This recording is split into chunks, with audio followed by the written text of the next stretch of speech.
Hello, everybody. Welcome to the fourth episode of the Overly Sarcastic podcast. I, as always, am your host, Blue. Today, we're going to be talking about some epic poetry, some fun stuff going on there. So I mentioned in the first episode of this Overly Sarcastic podcast that epic poetry is formed in a sort of formulaic method. So I'm going to go through a little bit of that right now, explain how it works, how it relates to other ancient forms of writing, and how it somehow ties into jazz. Yes, jazz. It's weird, but it's interesting, so let's get into it. First off, the Iliad is, for those of you who have read it, or the Odyssey too, there's a very distinct style to how it is formulated. There's a lot of emphasis on detail in the kind of world around. Scenes are described fairly well, and characters all have very weird names attached to them. So you have gray-eyed Athena, or Athena who bears the Aegis, or Zeus who wields the thunder, or the fast-racing Achilles, or, blah, blah, blah, blah, blah. And every character has very specific names that go along with them. First question, why? We, in our poetry today, use rhymes to be poetic because it's easy with English to get that kind of stuff across, but in ancient times, poets were more concerned with meter than with rhymes. So if you look through the Iliad in Greek, you won't see a lot of rhymes anywhere, but you will see, if you know how to look for it, meter. So meter is basically looking at the syllables and the sounds that words make and making it fit to a rhythm. So if you've read Shakespeare, iambic pentameter, da-dun, da-dun, da-dun, da-dun, is a form of meter. In Greek, they use dactylic hexameter. Dactyls are basically words that imply the joints of your fingers. So dactylic hexameter is long, short, short, repeated 6 times. So there's a long syllable sound and 2 short syllable sounds, just like if you look at your finger. If you look at your left hand, you see a long digit and then 2 short ones. So it's based off of that, and you can kind of find, if you know how to pronounce it the right way, the meter in ancient Greek, Homeric. And then if you read it out loud, it'll sound a little bit like da da da da da da da da da, long, short, short, long, short, short. It'll sound a little bit like that if you read it out loud. So, poetry. The way that you get things to fit is if you're basically going through and doing epic poetry, you have to get all the names of characters to fit in the way you want them to. And that's sometimes difficult because epic poetry was essentially done by memory, but not quite. It was everyone had a format of what the story was supposed to be like, and everyone improvised it a little bit to make it the way they wanted to do it. So there's a very famous historian, classicist, person who studies ancient Greek stuff named Milman Parry, who came out of UC Berkeley, and he went to the far Eastern European areas around Yugoslavia and went to record a bunch of Yugoslavic bards singing songs from their tradition. So what he did was he went to, God knows how many, it was at least 20, but I think it was some pretty substantial number, and would record all of them singing the same rough song. So their version of the Iliad, for instance. And he listened to the ways that they said things, how long it was, how they formulated sentences and structures, and how they followed meter and stuff like that, and compared it to each other, and saw that all of these bards have similar formulae that they use, and there are certain tropes that will pop up again and again in how they sing, even though the stories themselves will not follow line by line. So, for instance, Milman Parry would ask one of the bards to sing a song about some long journey across an ocean, for instance, and the bard would say, and then the hero ventured out on his wooden ships and crossed the dark blue ocean under the watchful eyes of the gods, and came to the distant land and saw whatever, blah, blah, blah, kept going. And then Parry said, okay, sing a song about me. And without skipping a beat, the bard said, and Milman Parry set off and crossed in his wooden boats along the dark blue ocean and came, and he started picking up on the same tropes that were being used, the same little formulae that were being used in the song about him to the song that they were singing about the story that they already knew. So obviously, a bard couldn't just come up with a 30,000 line, epic poem on the spot about some guy they just met, but they can, with very little background story, kind of flesh out an entire epic poem in a very short period of time based on using formulae. So you have this guy who showed up here. Well, of course you have to do their entire backstory. How did they get here? They crossed the wooden ships in the dark ocean and stuff like that. So you see that they're using these types of formulae over and over again to fill in spaces and kind of create a story from these little building blocks. So Epic poetry is entirely formulaic. It's all based on using certain formulas in different places. So if you look through a couple of the different conversations in the Iliad, for instance, there's where Ares goes to talk to Zeus, and Zeus says, "You are an absolute failure, you're a waste." And later on, there's another conversation between two people. I think it might actually be Zeus and Ares, and it's the same exact wording in both scenes because it's a similar formula. So when you have, getting back to the names, like Gray-Eyed Athena or Athena who bears the Aegis, how do you know which one you want to use? Well, each of the different names, the epithets they're called, have different uses for different parts of the meter. So if you use Athena's name in the beginning of a line, you might want to use Athena who bears the Aegis, but if you want to use Athena's name at the end of a line, you might want to say Gray-Eyed Athena. And different constructions of the names and the epithets will work better into different parts of lines when you're trying to fit it into the meter. So I hope you can see that there's a lot of different stuff going on. It's a very kind of delicate dance to get all the right pieces in the right place to make the poetry work. But when it does work, it's amazing. And the theory that Milman Parry came up with is, Homer wrote the Iliad, right? Well, not really. There are a lot of different versions of, the story. Maybe he was blind, but how could he write if he was blind? So what Milman Parry said was maybe there were a lot of people who would have sung the Iliad because ancient Greek was an oral tradition and the kind of Dark Ages, archaic, type of place between roughly 1200 and 800 BC when we don't really know what happened. So they wouldn't have had any writing, and to get these stories down, they would have had to have a damn good way to reproduce them. So you have the rough outline of the Iliad, and you can get it back up to a 30,000 line epic poem just with a little bit of finessing your formulae. So Milman Parry said that Homer was probably the guy who sang the Iliad the best. And when they came up with writing, the people in the palace said, okay, we've written down store logs of all the stuff we have in the palace, which is some of the earliest writing, is usually logs of, accounts and storage. How about we should write the Iliad down.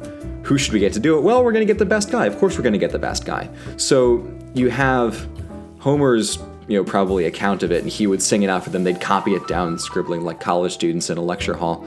But one of the reasons you can tell that there's some weirdness going on with the Iliad itself is that there's a lot of stuff that's both old and new in the Iliad. So, for instance, you have actual physical descriptions of where Troy was on the Anatolian coast, and actual physical descriptions of where a lot of the people in the Iliad came from. So you would have had people saying, and here from Mycenae is Agamemnon, and from Sparta's Menelaus, and different kind of, pretty specific descriptions of where stuff is for an epic poem like that. And you can actually go through, and historians did this, they went and excavated, or archaeologists I should say, they excavated places where the epic poetry said you would find this stuff, and lo and behold, they actually found this stuff. So Troy was pretty much lost to history for a while, but then in the 1800s they thought, well, maybe the Iliad's onto something, and then they looked where it was, and they just dug it up, and voila, they actually found Troy a real physical place. So you wouldn't have had people in the, 1000-ish BC span knowing where Troy was because it would have been destroyed and lost at that point. So then how in 800, roughly, when Homer would have lived and they would have copied the Iliad down, would they have known where Troy was if it had been lost? Well, it would have been passed down from the story. So Milman's theory is that they had started telling the story pretty soon after the actual events themselves happened, and you get very, very accurate descriptions of stuff from 1200 BC that you would not have had in 800. And beyond just physical places, there are a lot of things that are old and new in the Iliad. The descriptions of ships, descriptions of weapons, of chariots, and compound bows, and all these things that are kind of anachronistic and swimming in a soup that spans 400 years from 1200 to 800 BC roughly, all coexist in this one epic poem, and the only way that can happen is if it is a conglomeration of a bunch of different people telling stories, and they got Homer to tell his version, and they wrote that down, and they heard another guy sing it differently, and they thought, oh, okay, let's put this in. So in one scene where they're describing the ships, all of the ships that are there docked on the beaches of Troy, there are two different scenes in which they describe the ships, and they're actually different.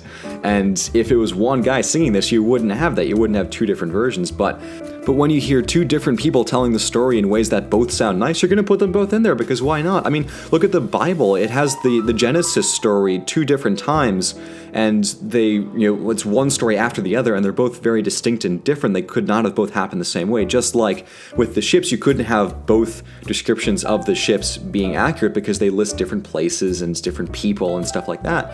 So it would have had to have been a conglomeration of different stories that just got codified later on. And comparing to the Bible again, the interesting thing is that with ancient poetry, you have very, very vivid and specific scene descriptions of what's going on. Whereas my favorite example is in the Binding of Isaac. You have God says, go and totally kill your son, sacrifice him, it'll be hilarious. And Abraham says, okay. And then the Bible says, and 3 days later, he took him out to the mountain. Whoa, 3 days? Because it skips to what's necessary. The Bible will go through the important points, it goes through the highlights and tells you what matters.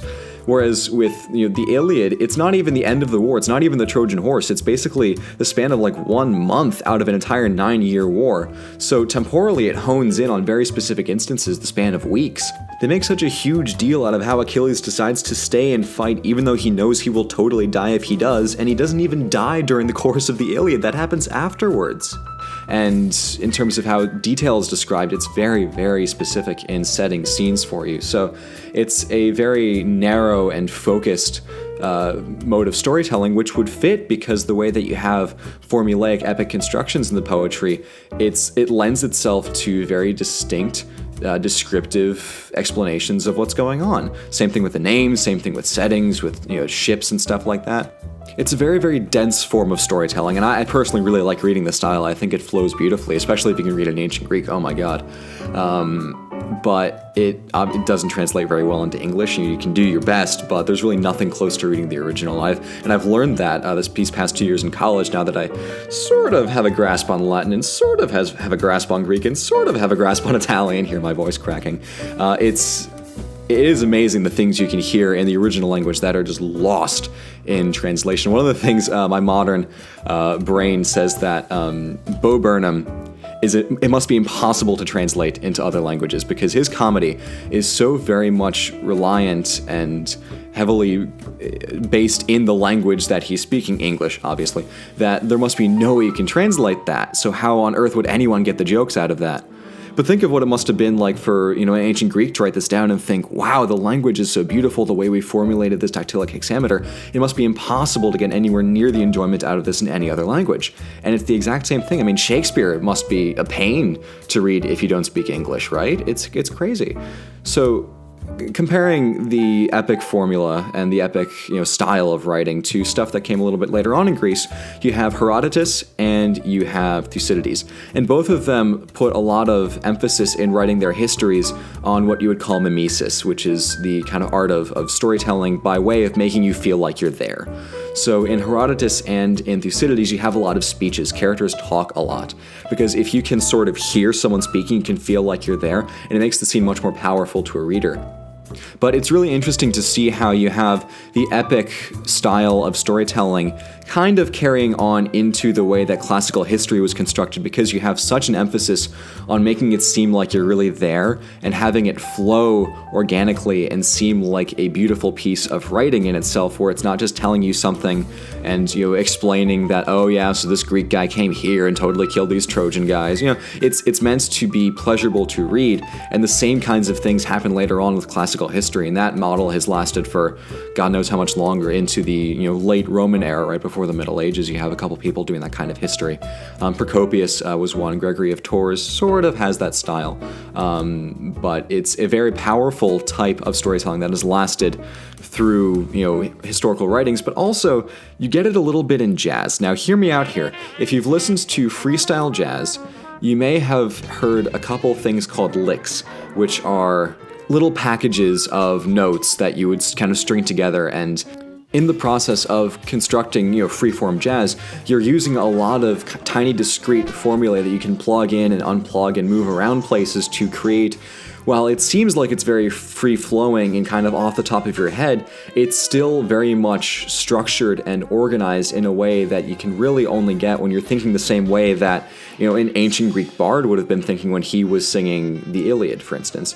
So I'm going to play underneath, you've been hearing it the whole time, a great music video called The Lick on YouTube, where it just shows in a bunch of different types of music how many different times you will hear this one little melody, da-na-na-na-na-na-na, and how it shows up in everything. It shows up in the Halo soundtrack, for crying out loud. It's insane.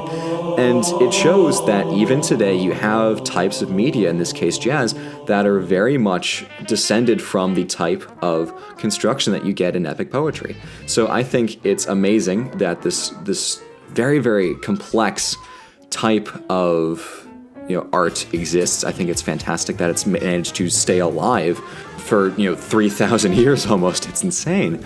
But what I think is most important is that it's just a fundamentally constructed and highly composed form of composition, a form of poetry, when it seems so smooth and so seamless, which is truly, I think, the accomplishment of the epic style, is to seem off the cuff and as if you've only said it for the first time.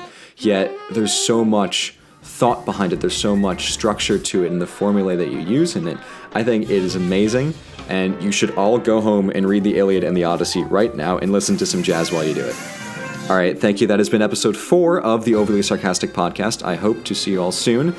Red is alive, I promise you that. It's true. She's been pretty under the weather lately. Her entire dorm is actually mostly dead from some type of plague sickness, but she's recovering, which is good, so she'll be back. I, of course, will be working hard, tirelessly for all of you on the history of the Venetian Republic, which will be probably a 3-parter, so look forward to that, hopefully this week, next week. But anyway, I have been Blue, as I always am, and I shall see you next time.